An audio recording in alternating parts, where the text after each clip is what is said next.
माहौल पैदा करती है। बढ़ते हैं जी आगे। बात जरा इंतजामिया की हो रही है, तो इंतजामिया के एक और बड़े फैसले का एक और पहलू भी आपको बताते हैं। जम्मू कश्मीर के अंदर आईटी रेवोल्यूशन लाना एक बहुत बड़ा ख्वाब है, ताहम सोशल वेलफेयर महकमा मुकम्मल तौर पर इंफॉर्मेशन टेक्नोलॉजी से लैस हो, इस सिलसिले में लगातार कोशिशें की जा रही है। और पिछले कई दिनों से हमने देखा कि किस तरीके से लोग अपना ऑनलाइन फॉर्म सबमिट करवा रहे हैं, चाहे वो ओल्ड एज हो, चाहे विडो हो, चाहे कोई दूसरी चीज हो। लेकिन इस वक्त खबर यह है कि अब एक और परेशानी ऑनलाइन में सामने आ रही है। अक्सर देही खवातीन और मर्द जिन्हें इंफॉर्मेशन टेक्नोलॉजी का दूर दूर तक भी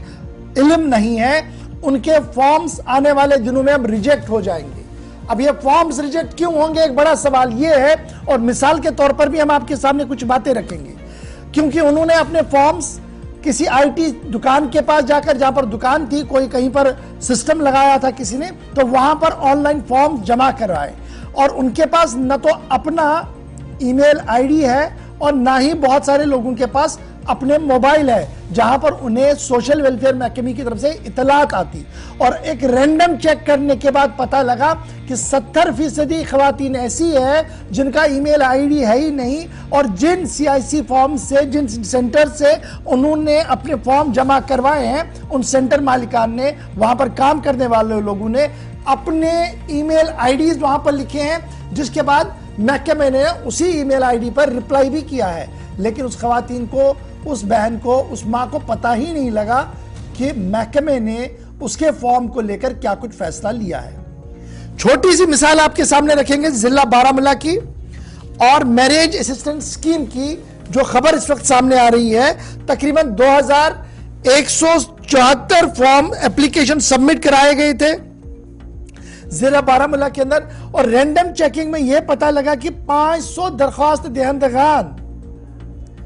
की फॉर्म्स के अंदर, जो उन्होंने ऑनलाइन फॉर्म्स भरे हैं, उसमें कई मिस्टेक्स हैं और उन्हें दुरुस्त करने के लिए उन्हें कहा भी गया है, लेकिन अभी तक वो हुआ ही नहीं है। अब वो क्यों नहीं हुआ?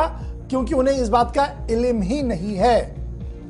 एक तरफ से ऑनलाइन निजाम को बनाना, सिस्टम को बेहतर बनाने की बात, और दूसरी तरफ से डिजिटल नॉलेज न होना सोशल वेलफेयर की मुख्तलिफ स्कीमों पर बड़ा सवाल पैदा कर रही है। सीधे चलेंगे अपने साथी आसिफ रशीद के पास। आसिफ, बहुत शुक्रिया जी ज्वाइन करने के लिए। शहर के अंदर इंफॉर्मेशन टेक्नोलॉजी पर बात करना बहुत आसान है। दूर दराज इलाके, करना, केरन, टगडार, कुपवाड़ा और इसी तरीके से जम्मू के मुख्तलिफ इलाकों के अंदर जहां पर दीही गांव हैं हमारे, और अभी भी मोबाइल कनेक्टिविटी दूर दूर तक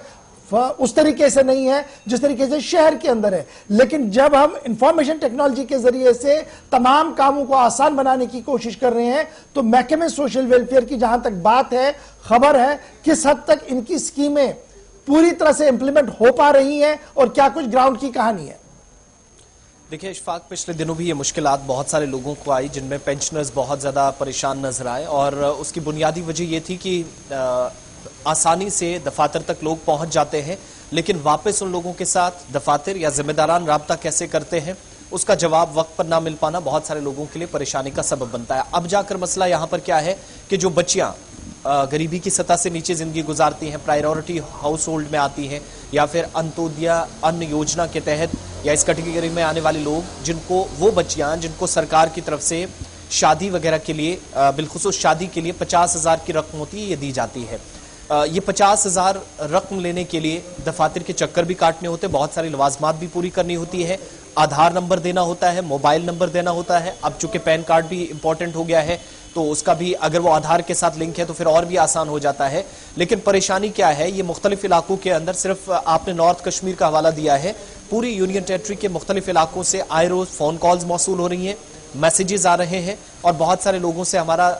पर्सनली राब्ता भी हुआ है। मुश्किल यह है कि जिन जिन लोगों ने इस स्कीम के तहत ये 50,000 रुपए बेटियों ने या उनके वालिदैन ने अगर अप्लाई किया था, तो 50,000 रुपए सरकार की तरफ से जो उन्हें दिया जाता था वो लेना है शादी के लिए, उन्हें ये माली तौर पर मदद हो जाती है 50,000 से।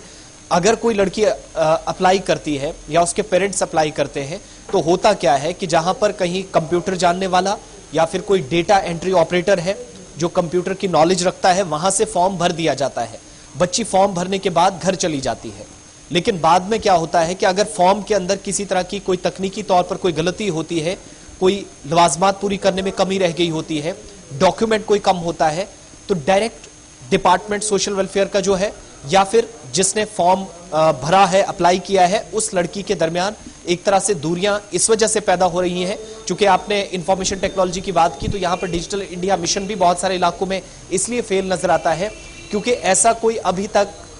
जो हल तलाशना था वो नहीं हो सका है कि अगर कोई फॉर्म भरता है तो 50,000 रुपए उसको मिलेंगे या नहीं। फॉर्म भर के लोग छोड़ देते हैं कि आप डिपार्टमेंट की तरफ से खुद हमारे बैंक खातों में पैसा दे दिया जाएगा, लेकिन मुश्किल सबसे बड़ी कहां है कि जब आप फॉर्म भरते हैं, फॉर्म के ऊपर आपको ईमेल आईडी भी देनी होती है, आपका राब्ता नंबर या मोबाइल कॉन्टेक्ट नंबर जो है वो आपका देना होता है। अब बहुत सारे इलाकों से इस तरह की इतलात है कि अगर फॉर्म भरते वक्त लड़की या लड़की के वालिदैन जो है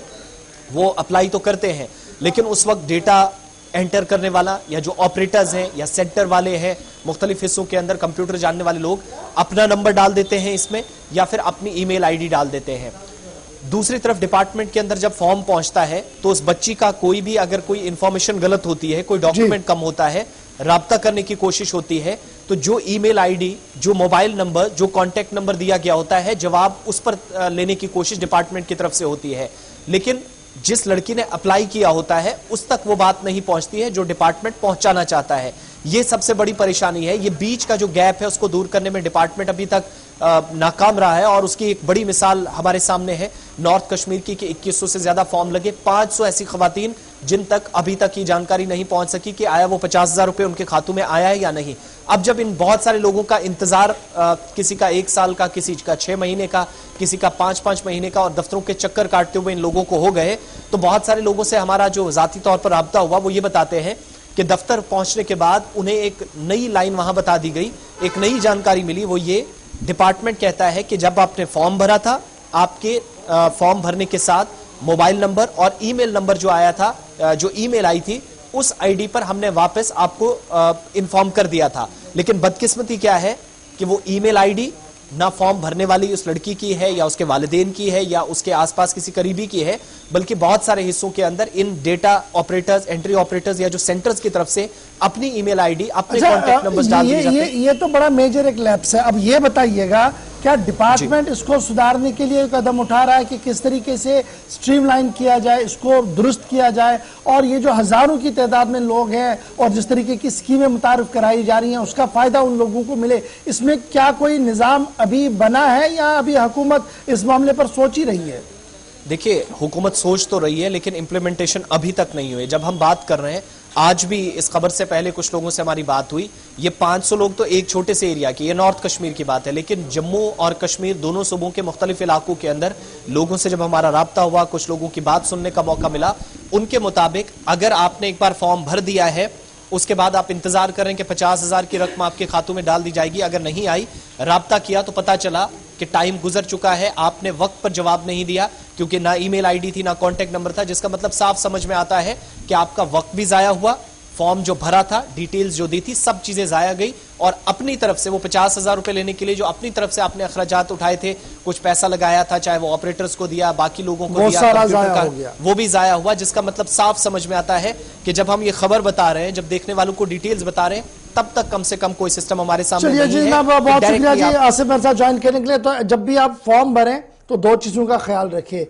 अपना मोबाइल नंबर दे, अजीज का मोबाइल नंबर दे, घर का मोबाइल नंबर दे, और एक ईमेल आईडी बनाए, जनरेट करे। अब हमारी माँ जो है, बहन जो है, यदि मेरे पास ये ईमेल आईडी नहीं है, तो जहां से आप फॉर्म सबमिट करवा रहे हैं उसको कहे कि मेरा ईमेल आईडी बनाए और बाद में उसको चेक करते रहे किसी न किसी तरीके से। अब आपने भी ये इंफॉर्मेशन टेक्नोलॉजी को यूज करना होगा, और मुझे उम्मीद है कि डिपार्टमेंट भी इस पूरे मामले पर कोई बीच का रास्ता लेकर देखेंगे कि किस तरीके से आगे